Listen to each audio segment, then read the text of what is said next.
අද මම මේ වීඩියෝ එකෙන් අරගෙන එන්නේ වීඩියෝ කැමරාවල පවා සාක්ෂි සටහන් වෙලා තියෙන මිනිසුන් බීතියට පත්වෙන ලන්ඩන් කුළුණේ සැරිසරන අඳුරු ආත්මයන් ගැන වීඩියෝ එකක්.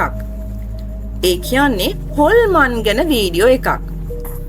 1966 දී ඉදිකරන ලද මේ ලන්ඩන් කුළුණ නගරය ආරක්ෂා කිරීම සඳහා බලකොටුවක් ලෙස නිර්මාණය කරන ලද්දක්. නමුත් පසුකාලීනව එය රාජකීය මාලිගාවක්, බන්ධනාගාරයක් සහ මරණ දණ්ඩනය සිදු කරන ස්ථානයක් ලෙස භාවිතා කරලා තියෙනවා.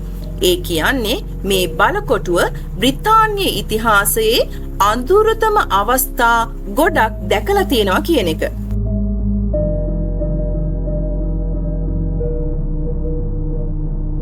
බ්‍රිතාන්‍යයේ ගොඩක් ප්‍රසිද්ධ චරිත මේ බලකොටුව ඇතුලේ ඉතාමත් ඛේදනීය ලෙස මරණයට පත් වෙලා තියෙනවා. 8 වන හෙන්රි රජුගේ බිරිඳ වන ඈන් කුමරියත් ඒ අතරින් එක්කෙනෙක්. ඒ වගේම තරුණ කුමාරවරුන් රැසක් මේ කුළුණ තුලදී අතුරුදහන් වෙලා තියෙනවා. ලෝකයේ වඩාත්ම හොල්මන් සහිත ස්ථානවලින් එකක් ලෙස මේ ස්ථානය සැලකෙනවා. මේ ස්ථානයට පැමිණි බොහෝ දෙනාට බියකරු අත්දැකීම් වලට මුහුණ දෙන්න සිදු වෙලා තියෙනවා. ඒ අතර අමුත්තන්, ආරක්ෂකයින් වගේම ඉතිහාසඥයින් මියගිය අයගේ ආත්මයන් සමග මුහුණ දුන් බියජනක සිදුවීම් ගැන වාර්තා කරලා තියෙනවා.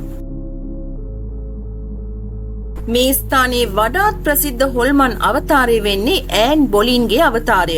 1536 දී ඇයගේ හිස ගසා මරා දමනවා.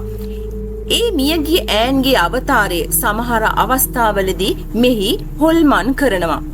ඇය ඇගේ කපා දැමූ හිස රැගෙන කුළුණේ කොරිඩෝවේ සැරිසරන බව එය දුටුවන් පවසනවා. 1483 දී තරුණ එඩ්වඩ් කුමරු සහ ඔහුගේ සහෝදරයා වන රිචඩ් ඔවුන්ගේ මාමා වන 3 වන රිචඩ් විසින් කුළුණෙහි සිරගත කරනු ලබනවා. එක් රාත්‍රියක ඔවුන් කිසිදු හෝඩුවාවක් නොමැතිව අතුරුදහන් වෙනවා. බොහෝ දෙනා විශ්වාස කරන්නේ ඔවුන් සිංහාසනය ආරක්ෂා කර ගැනීම සඳහා ඝාතනය කළ බවයි. ඔවුන්ගේ නොසන්සුන් ආත්මයන් තවමත් මේ භූමියේ සැරිසරන බව එය දුටුවන් පවසනවා. මේ ස්ථානයේ සැරිසරන තවත් ප්‍රසිද්ධාත්ම කීපයක් මිනිස්සු දැකලා තියෙනවා. ජේන් ග්‍රේ ආර්යාව වගේම වසර ගණනාවක් මෙහි සිරගතව සිටි ශ්‍රීමත් වෝල්ටර් ඒ අතර වෙනවා. මිනිස්සු කතා වෙන තවත් අවතාරයක් තමයි හිසගසා මරා දැමූ වංශාධිපතියෙකුගේ අවතාරය. අර වංශාධිපතියා ඔහුගේ කැපූ හිස රැගෙන කුළුණ හරහා ගමන් කරනවා මිනිස්සු දැකලා තියෙනවා. ඉතින් අදටත් මෙහි එන අමුත්තන් සහ මේ ස්ථානයේ ආරක්ෂකයින් ඔවුන් මුහුණ දුන් අමුතු සිදුවීම් වාර්තා කරලා තියෙනවා. ඒ බියජනක සිදුවීම් ලෙස ඔවුන් පවසන්නේ සමහර අවස්ථාවල පැහැදිලි කළ නොහැකි සීතලක් දැනෙන බව.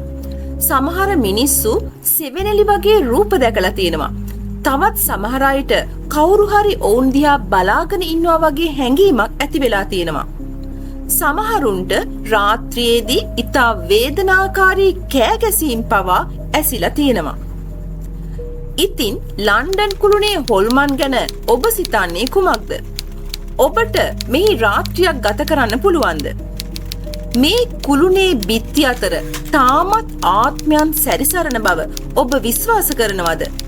ඔබේ අදහස් කමෙන්ට් කරන්න. තවත් මෙවැනි වීඩියෝ නරඹන්න සමිතා පියවලී YouTube නාලිකාව සබ්ස්ක්‍රයිබ් කරලා තියාගන්න.